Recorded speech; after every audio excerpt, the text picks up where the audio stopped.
SIR നടപടികൾ പുരോഗമിക്കുമ്പോൾ ഏറ്റവും കൂടുതൽ ആശങ്കയുള്ളത് പ്രവാസികൾക്കാണ്. ഇന്ന് ഈ പ്രവാസികളുടെ വിഷയം സുപ്രീം കോടതിയിൽ കേരളത്തിൻ്റെ SIRമായി ബന്ധപ്പെട്ട ഹർജികൾ പരിഗണിക്കുമ്പോൾ ഉന്നയിക്കപ്പെട്ടിരുന്നു. മുസ്ലിം ലീഗിൻ്റെ MPയും മുസ്ലിം ലീഗിന് വേണ്ടി സുപ്രീം കോടതിയിൽ ഹാജരാകുകയും ചെയ്യുന്ന അഭിഭാഷകൻ ഹാരിസ് ബീരാനായിരുന്നു അത് ഉന്നയിച്ചിരുന്നത്. ഹാരിസ്, പ്രവാസികളുടെ കാര്യം ഇന്ന് കോടതിയിൽ പറഞ്ഞിരുന്നു. കോടതിയുടെ റെസ്പോൺസ് എന്തായിരുന്നു? അല്ല, പ്രവാസികളുടെ വിഷയം എന്ന് പറഞ്ഞാൽ ഏകദേശം 30-35 ലക്ഷത്തോളം പ്രവാസികളാണ് കേരളത്തിലുള്ളത്. ഇപ്പോൾ ബാക്കിയുള്ള സംസ്ഥാനങ്ങൾ അതിനേക്കാളും കൂടുതൽ പ്രവാസികളുണ്ടാകും. പക്ഷേ ആ പ്രവാസികൾ എന്നൊക്കെ പറയുന്നത് ചിലപ്പോൾ യൂറോപ്പിലും അമേരിക്കയിലും എല്ലാം ആയിരിക്കും. അവിടെ അവർ പൗരത്വം എടുത്തിട്ടുണ്ടാകും അതത് രാജ്യങ്ങൾ, അതുകൊണ്ട് വോട്ട് ഉണ്ടാവില്ല. പക്ഷേ കേരളത്തിൻ്റെ പ്രവാസികളെ സംബന്ധിച്ച് ഭൂരിഭാഗം പേരും ഗൾഫ് മേഖലയിലാണുള്ളത്. അവരെല്ലാവരും ഇന്ത്യൻ പൗരത്വമുള്ള ആളുകളാണ്. അതുകൊണ്ട് തന്നെ ഇന്ത്യൻ വോട്ടുള്ള ആളുകളുമാണ്. ഈ ഇന്ത്യൻ വോട്ടുള്ള ആളുകളുടെ അടുത്ത് ഇപ്പോൾ തെരഞ്ഞെടുപ്പ് കമ്മീഷൻ പറഞ്ഞിരിക്കുന്നത് ഓൺലൈനിൽ നിങ്ങൾ സബ്മിറ്റ് ചെയ്താൽ മതി എന്ന് പറയുന്നു. സബ്മിറ്റ് ചെയ്തതിന് ശേഷം ഫിസിക്കൽ വെരിഫിക്കേഷന് വേണ്ടിയിട്ട് ആരെങ്കിലും അവരുടെ വീടുകളിലോ ആ അഡ്രസ്സുകളിലോ ഉണ്ടാകണമെന്ന് പറയുമ്പോൾ അവിടെ ആരെങ്കിലും ആ സമയത്തോ ഇല്ലെങ്കിൽ, ഫിസിക്കലി വെരിഫിക്കേഷന് വേണ്ടിയിട്ട് ആരും ആ സമയത്ത് ഇല്ലെങ്കിൽ ഇവരുടെ വോട്ടർ പട്ടികയിൽ നിന്ന് വോട്ട് പോകുന്ന ഒരു അവസ്ഥയിലേക്കാണ് വരുന്നത്. അപ്പോൾ ഇവരുടെ വോട്ട് പോകുന്ന ഒരു അവസ്ഥയിലേക്ക് വരുമ്പോൾ അതാണ് ഇന്ന് സുപ്രീം കോടതിയുടെ മുമ്പിൽ നമ്മൾ ഹൈലൈറ്റ് ചെയ്യാൻ ശ്രമിച്ചത്. അപ്പോൾ കോടതി പറഞ്ഞത് നാളെ ഇപ്പോൾ സംസ്ഥാന സർക്കാരിൻ്റെ അടുത്ത് നിവേദനം കൊടുക്കാൻ പറഞ്ഞിട്ടുണ്ട് തെരഞ്ഞെടുപ്പ് കമ്മീഷന്. ആ നിവേദനത്തിൽ ഏതെല്ലാം ഘടകങ്ങൾ കൊണ്ടാണ് ഇത് നീട്ടിവെക്കേണ്ടത് എന്ന് സംസ്ഥാന സർക്കാരിന് പറയാം.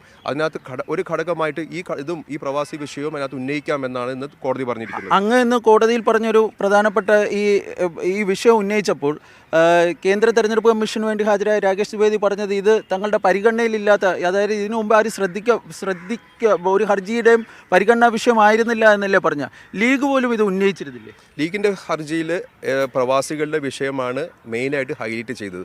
ഞാൻ ഇന്ന് കോടതിയിൽ പറഞ്ഞു, ഈ തെരഞ്ഞെടുപ്പ് കമ്മീഷൻ്റെ അഭിഭാഷകൻ അത് പറഞ്ഞപ്പോൾ നമ്മളുടെ ഹർജിയിൽ, അതായത് ഇന്ത്യൻ യൂണിയൻ മുസ്ലിം ലീഗിൻ്റെ ഹർജിയിൽ പ്രധാനപ്പെട്ട ഒരു വാദമായിട്ട് എടുത്തു പറഞ്ഞിരിക്കുന്നത് തന്നെ പ്രവാസികളുടെ ഈ വിഷയം തന്നെയാണ്.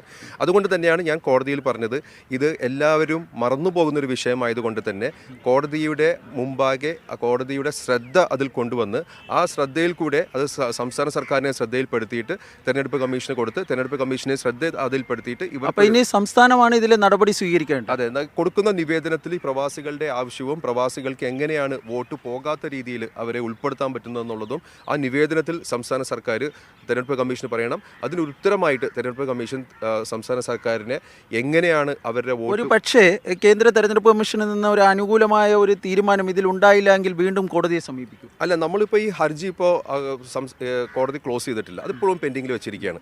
ഏതെങ്കിലും തീരുമാനം നമുക്ക് അനുകൂലമായിട്ടല്ല തെരഞ്ഞെടുപ്പ് കമ്മീഷൻ ഉത്തരവിടുന്നുവെങ്കിൽ തീർച്ചയായിട്ടും കോടതിയിൽ ഈ പെറ്റീഷൻ തന്നെ പെൻഡിംഗ് ആണ്. ഇത് നമ്മൾ കോടതിയുടെ ശ്രദ്ധയിൽ പിന്നെയും പെടുത്തും.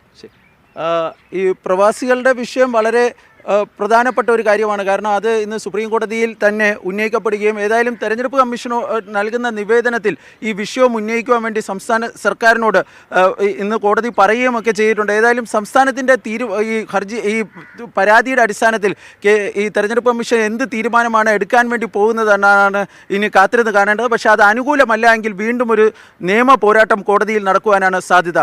സുപ്രീം കോടതിയിൽ നിന്നും ജഗദീഷ് കൃഷ്ണനൊപ്പം ബി ബാലഗോപാൽ, മാതൃഭൂമി ന്യൂസ്.